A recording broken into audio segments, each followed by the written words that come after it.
In fact, there have been no reports of significant numbers of reinfections after acquiring COVID-19 naturally.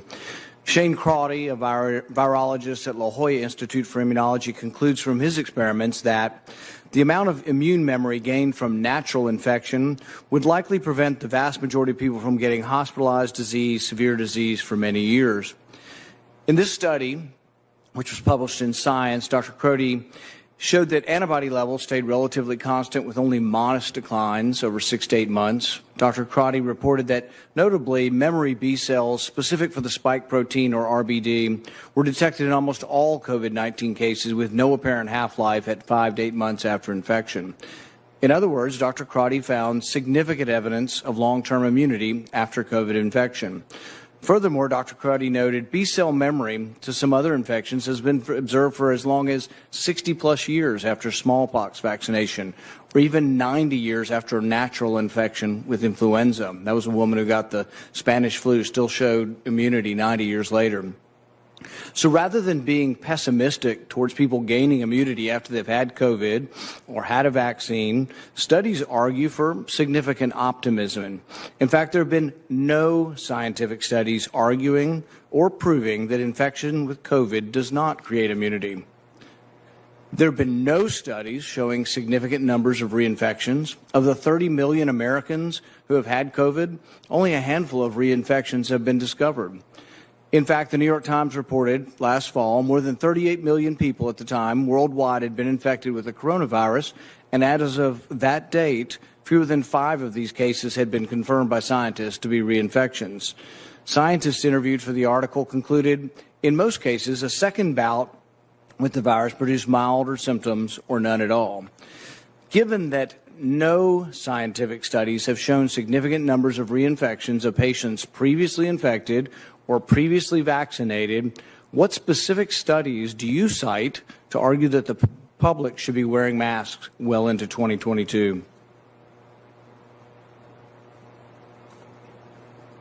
I'm not sure I understand the connection of what you're saying about masks and reinfection. We're talking about people who have never been infected before.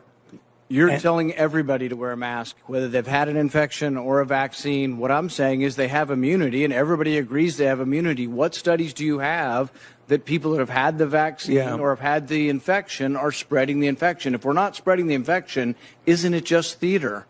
No, it's not. not. The vaccine and you're wearing 2 masks. Isn't that theater? No, that's not. Here we go again with the theater. Let's get down to the facts.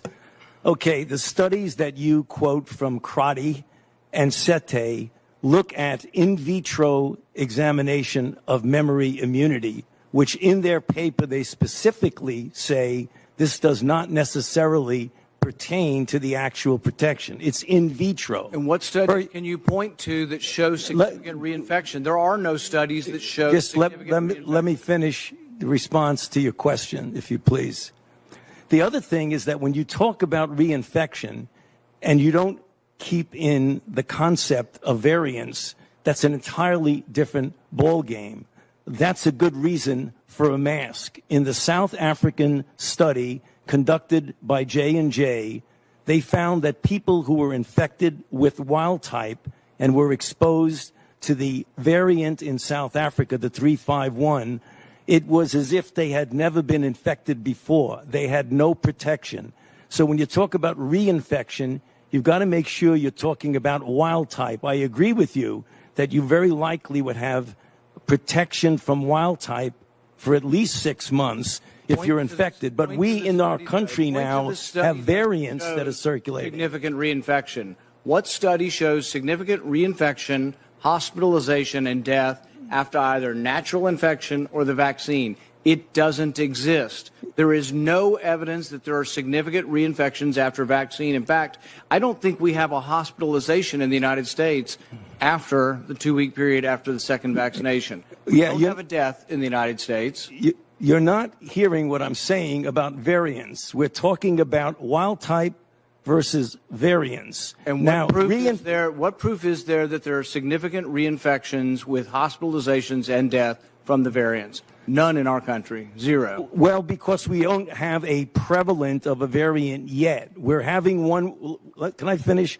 We're having You're talking about 117 that's conjecture. becoming You're more making your dominant. Policy based on conjecture. No, you it- have the it isn't conjecture based that we're on going to get conjecture. variants, so you want people to wear a mask for another couple years. No. You've been vaccinated and you parade around in 2 masks for show. No. You can't get it again. There's virtually 0% chance you're going to get it, and yet you're telling people that have had the vaccine, who have immunity. You're defying everything we know about immunity by telling people to wear a mask who've been vaccinated. No. Instead, you should be saying there is no science to say we're going to have a problem from the large number of people being vaccinated. You want to get rid of vaccine hesitancy? Tell them they can quit wearing their mask after they get the vaccine. Okay. You want people to get the vaccine? Give them a reward instead of telling them that the nanny state's going to be there for 3 more years and you got to wear a mask forever.